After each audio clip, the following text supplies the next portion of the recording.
Competing directly with Samsung can be a thankless task. Just ask LG, which has toiled in the shadow of its local rival for just about as long as it's been making phones.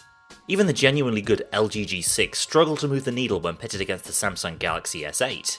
So now there's the LG V30. It's as much a successor to the G6 as it is any other LG phone, and the V30 continues the no-nonsense approach of that device, while also bringing the upgrades we expect from something in the V series. High-quality audio, great cameras, and unique new video features. I'm Alex with Android Central, and this is our LG V30 video review.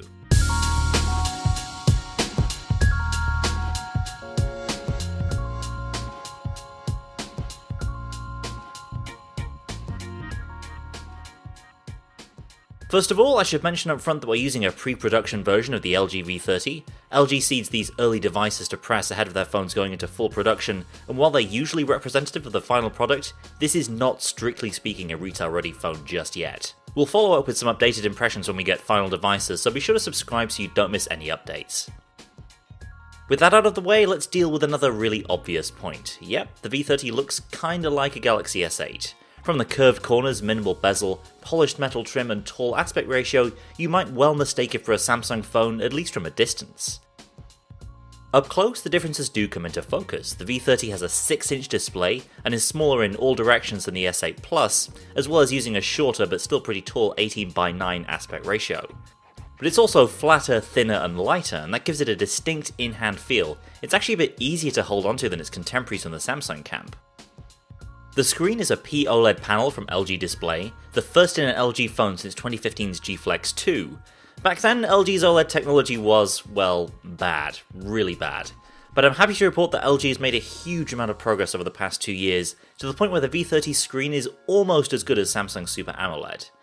Samsung definitely has the edge here, there's no doubt about that, but LG's latest screen, at Quad HD Plus resolution, looks fantastic and punchy, and unlike some of those older OLED panels, is clear enough to use outdoors in bright daylight. If anything, the display's weakness is in low light. It has an unfortunate tendency to crush shadow detail at low brightness levels, which isn't great if you're watching Netflix by candlelight, or trying to judge exposure in a low light photo. This is an unfortunate holdover from the days of the G Flex 2, and it's easily fixed in software by simply raising the floor for brightness, but that's not exactly ideal either. One reason why you may prefer the V30's panel to Samsung's is because of its curves, or rather lack thereof. You have to look ever so closely to make out the very slight curve of the panel at its edges, but that means you're not dealing with any Samsung style colour shifting around the sides. The flatter display makes the V30's side bezels more pronounced, which might seem undesirable, but it also makes it less prone to accidental touches around the sides. It remains to be seen how well the V30 will stand the test of time. After a couple of weeks, mine has only picked up minor abrasions, and the use of Gorilla Glass 5 on both the front and the back should make it as resilient as possible for a phone whose surface area is made up almost entirely of glass. The phone certainly feels solid and well put together despite weighing even less than the G6. You could say that its lack of heft makes it feel a little insubstantial, but at the same time it's easier to one hand, and it lacks the awkward top heaviness of phones like the Note 8 and GS8 Plus. Given its 6-inch display, you might expect the V30 to feel like a big phone, but that really isn't the case. The in-hand and in-pocket feel is closer to that of a 5.5-inch device with a 16:9 screen. In other words, you get a big screen, but it's not so massive as to become unmanageable. Again, examples of the opposite include many of Samsung's latest devices. And this is basically table stakes at this point, but yes, the LG V30 is water resistant, rated IP68, so you needn't worry about using it out in the rain.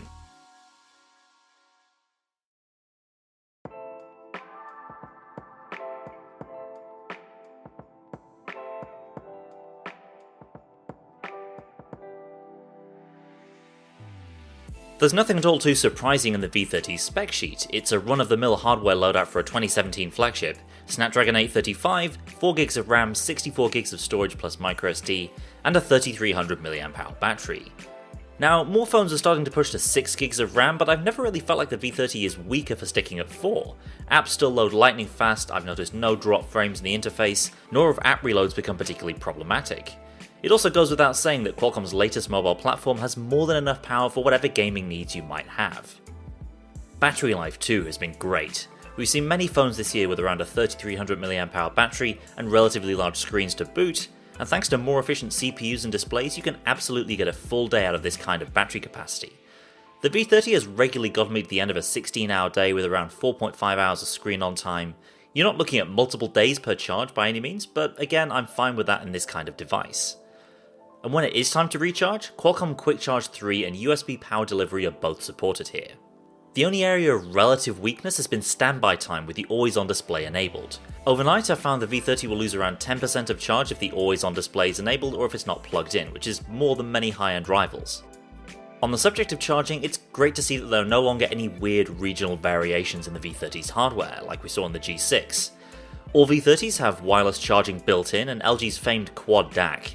As other manufacturers come up with increasingly dubious reasons to get rid of the headphone jack, LG is embracing wired audio, and the results are glorious.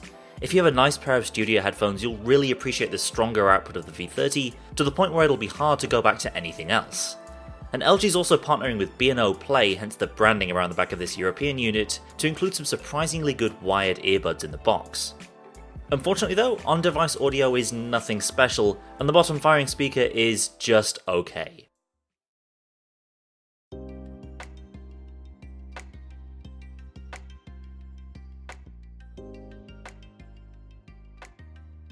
For me, what really sets the V30 apart is its camera setup. The headline spec is a 16 megapixel main camera with optical stabilization behind an f1.6 lens, a first in smartphone photography. The secondary wide-angle shooter has a 13 megapixel sensor like the G6, only now behind a brighter f1.9 lens, and this makes for a powerful photographic duo. Despite having small 1 micron pixels, the V30's main camera takes phenomenal photos. The high resolution and bright lens plus OIS will help you capture sharp, clear photos even in low light, with clarity and fidelity to match the Galaxy S8. One thing I've noticed in this early firmware is that V30 will tend towards underexposing night shots in some situations, so occasionally I've had to bump up the exposure a little to compensate. LG has also, thankfully, pared back some of the over-sharpening we've seen in the G6 and many of its earlier cameras, which means more fine detail is preserved with less artifacting. There's a mess of different shooting modes to explore, though as is often the case with the best smartphone cameras, most of the time you'll just want to stick to full auto. If you want to play around with the creative photo modes though, the manual shooting mode has been updated to include Graphy, a new app with downloadable ISO, shutter speed and white balance presets for different kinds of shots. As good as the V30's main camera is, and it is really good, the biggest improvement might actually be in the wide-angle camera. It still captures a 120-degree field of view, only now with less distortion around the edges than the G6, and with significantly improved low-light performance thanks to that brighter lens and the better post-processing afforded by the Snapdragon 835. Of course, you'll still get better night shots out of the main camera, but it's really surprised me how usable the wide-angle is even in relatively dimly lit indoor conditions. And that's great because wide-angle photography is by far the most fun thing about using an LG phone. Say what you like about portrait mode and fake depth of field, for my money there's no substitute for being able to simply press a button and instantly capture these wider, more dramatic scenes. It's always sort of been implied that the V in LG's V series stands for video, and so it's no surprise to see a bevy of new videographic capabilities in this new phone. The new LG CineLog mode takes inspiration from the techniques used by professional filmmakers, and it lets you capture footage that, on the surface, might appear more washed out, but it's captured in a way that lets you bring out more shadow or highlight detail when you process it later. There are also a bunch of presets in the CineLog mode that give your footage a particular kind of look, and these are more than just Instagram style filters, they actually change the way the colour is processed, and that can dramatically alter the look of your video. I love the idea of this, but I think it runs up against the main problem of high-end photo features like RAW capture in smartphones. In order to have these high-end video features, you need a great camera to begin with, but a great camera is often so good in auto mode that there's no real incentive to explore these more exotic shooting modes. Personally, I've found the new cinematic mode to be more useful for its point zoom feature, which lets you smoothly zoom into any point in the frame without the jarring motion you usually get from digital zoom in video.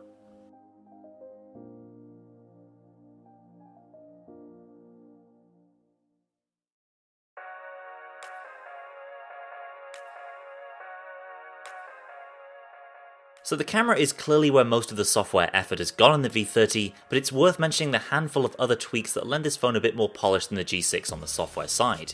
Touch response has been tightened up, making the phone feel a good deal quicker, and the V30's haptics are also much improved. Vibration responses now feel much sharper, and nowhere near as rattly as they were in the G6. It's a small thing, but again, a big part of the overall polish of the V30. LG's answer to fans missing the old second display from the V20 is the new floating bar, which is essentially a cross between the old ticker display and Samsung's Edge screen. Tap the little tab in the corner of the screen to bring up app shortcuts, screen capture functions like the new GIF recorder, or music controls. Some of the other functions of this second screen have been rolled over into the always on display, which gives you quick access to settings, music controls, and notification icons even when the screen is off. For me, this is one of those borderline useful features that I never really got around to using much. There are too many taps and swipes needed to use it properly, and it animates too slowly for it to be a real time saver in any way. Thankfully, LG's made it really simple to turn off the floating bar once you inevitably decide that it's not for you. Speaking of borderline useful, Face Unlock. LG has built out this secondary unlock method, which begins scanning as soon as you raise the phone. It's technically impressive, though also less secure than a fingerprint. And really, with the V30's fingerprint scanner being located in a place you can actually reach, it's just not that necessary. Other software changes are pretty subtle. There are some new widgets, including a larger weather widget. The alternative launcher with its own app drawer has been spruced up, it's no longer just the old launcher from the LG G4, and the software is now based around Android 7.1.2, so not Oreo just yet, but at least you're on the very latest version of Nougat, which brings helpful additions like app shortcut menus in the launcher. All in all, LG's software is still a bit of an acquired taste, but it's slowly creeping in the right direction, and this is by far the most polished LG UI I've seen to date.